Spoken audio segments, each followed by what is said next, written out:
فلسطین میں قتل ہوتے بچوں، عورتوں، جوانوں، بزرگوں کی تصویریں اور بچ جانے والوں کی معلول آہیں عالمی ضمیر نامی چیز پر احساس کے کچوکے لگا رہی ہے۔ مذمت، افسوس اور تعزیت کے سب الفاظ، اظہار کے سب طریقے اور تعصب کے سب انداز اپنے معنی کھو چکے ہیں۔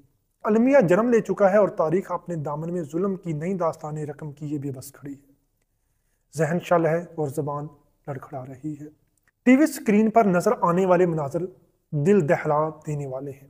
سوشل میڈیا پلیٹ فارم فلسطینی بچوں اور عورتوں کی دلخراش تصاویر اور چیخوں سے بھرے پڑے ہیں۔ معصوم لاشیں، کچھ زندہ اور کچھ مردہ، نوجوان زخمی اور آزردہ۔ مرنے والے سب ایک ہی رنگ اور نسل کے ہیں، جن کا خون تیل کی چند بوندوں سے بھی سستا ہے۔ خون فلسطینیوں کا بہہ رہا ہے اور شرمندگی کے پسینے انسانیت کے ماتھے سے پھوٹ رہے ہیں۔ ذرا سوچیے اس بچے کا کیا قصور تھا جس کی پیدائش سے قبل اس کی موت کا سرٹیفکیٹ جاری ہوا؟ بتائیے اس ماں کا کیا قصور تھا جس نے 8 سال گود بھرنے کا انتظار کیا اور جنم دیتے ہی کوکھ اجڑ گئی؟ ملبے کے ڈھیر سے والدین ڈھونڈتے بچے، کفن کھنگالتے اور پیاروں کو ڈھونڈتے نوجوان، بلک بلک کر روتے معصوم، جبکہ موت سے بھرے ہسپتال جو اب شفا خانے نہیں بلکہ قتل گاہوں میں بدل چکے ہیں۔ دنیا فلسطین کے لیے محض ایک جیل ہے اور مہذب دنیا محض ایک مذاق۔ غزہ کی 140 مربع میل کی پٹی میں 23 لاکھ لوگ بستے ہیں۔ 8,000 سے زائد مارے جا چکے ہیں۔ غزہ کی کل آبادی میں 50% صرف بچے ہیں، جبکہ 24 سال سے کم عمر آبادی 65% ہے۔ 50,000 مائیں رواں ماہ بچے پیدا کریں گی، بلکہ یوں کہیے کہ موت کے لیے زندگی کو جنم دے گی، مگر دنیا خاموش تماشائی ہے۔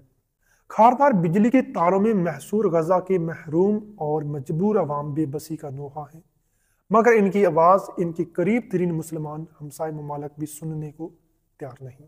فلسطین کی مقتل گاہ میں مارے جانے والے بے گناہ مسلمانوں کے مناظر ہر روز دیکھنے والے 57 مسلمان ممالک کے 1.5 ارب مسلمان دنیا کی آبادی کا 21% ہے۔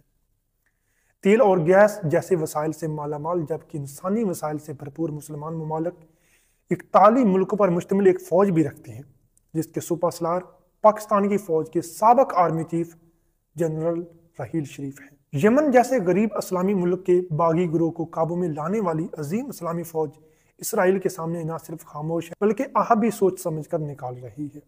تیل کی دولت سے مالا مال عرب ممالک مذمتی قراردادوں پر بھروسہ کیے ہیں اور اقبال کے بے تیغ سپاہی بے بسی کی تصاویر نظر آتی ہیں۔ اسلامی ملکوں کی نمائندہ تنظیم OIC کی اب تک کی غیر معمولی اجلاس اسرائیل کو معمولی سا بھی اپنی جگہ سے نہیں ہلا سکی۔ مذمتی قراردادیں اور احتجاجی مظاہرے اسرائیل کی بے رحم توپوں کے دہانے بند نہیں کر سکی۔ اربوں مسلمانوں کی اجتماعی دعائیں اسرائیل کی توپوں میں کیڑے نہیں ڈال سکی، اور مرگے بر اسرائیل وغیرہ کے نعرے صہیونی اداروں کو تسخیر نہیں کر سکی۔ گھروں میں بیٹھے ٹی وی سکرینوں پر غزہ کی پٹی پر ڈھائے جانے والے ستم دیکھتے ہوئے ہم سب دل ہی دل میں ظلم کی مذمت کرتے ہوئے ایمان کے آخری درجے پر تو ہیں، مگر ساتھ یہ اضافی جملہ ضرور کہتے ہیں کہ آخر ہم کر ہی کیا سکتے ہیں۔ اسرائیل کو کوستے ہوئے کم از کم مصر سے یہ مطالبہ تو کر ہی سکتے ہیں کہ فلسطینیوں کی جیل سے آزادی کا ایک راستہ یعنی اپنی بند سرحد کھول دے۔ جب ہماری جماعتیں فلسطین سے یکجہتی کے لیے الگ الگ سڑکوں پر نکلیں تو پھر یہ مطالبہ تو دہرا سکتی ہیں کہ اسرائیل کو تسلیم کرنے اور ان سے روابط رکھنے والی ریاستیں یعنی اردن، متحدہ عرب امارات، مصر، بحرین، سوڈان، مراکش وغیرہ اسرائیل سے رابطہ منقطع کر دیں۔ یہ مطالبہ تو OIC عرب ریاستوں سے ہی کر سکتی ہے، نہ کہ مسلم امہ کے دفاع کی عظیم فوج فلسطینیوں کے لیے بھی اسلحہ نہیں تو کم از کم بیان ہی جاری کر دے۔ اور اگر یہ سب نہیں ہو سکتا تو مناسب ہے کہ الفاظ کے ہتھیار بھی پھینک دیے جائیں، مذمتوں اور قراردادوں سے سیاہ ہونے والے کاغذوں کی کشتیاں بنا لی جائیں اور بددعاؤں کے راستے کھول دیے جائیں کہ اسرائیل کی توپوں میں کیڑے پڑیں، کیونکہ اور ہم کر بھی کیا سکتے ہیں۔